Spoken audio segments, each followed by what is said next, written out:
Ẹ kú dédé àsìkò yìí, ẹ̀yin olùgbọ́ wa tí ẹ ń wò wá níbikíbi tí ẹ bá wà. Èyí ni ìkànnì Muinet TV. Ẹ máa rí àwọn àgbékalẹ̀ èdè Yorùbá láti ọwọ́ Muinet Entertainment tí a pè àkọlé rẹ̀ ní Yorùbá máa sọ pé.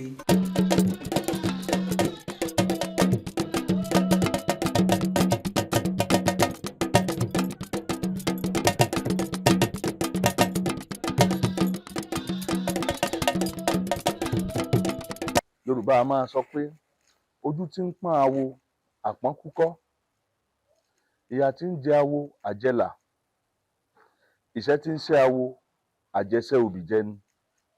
Èyí túmọ̀ sí wípé lẹ́yìn ìgbà ìpọ́njú ìdẹ̀ra ń bọ̀.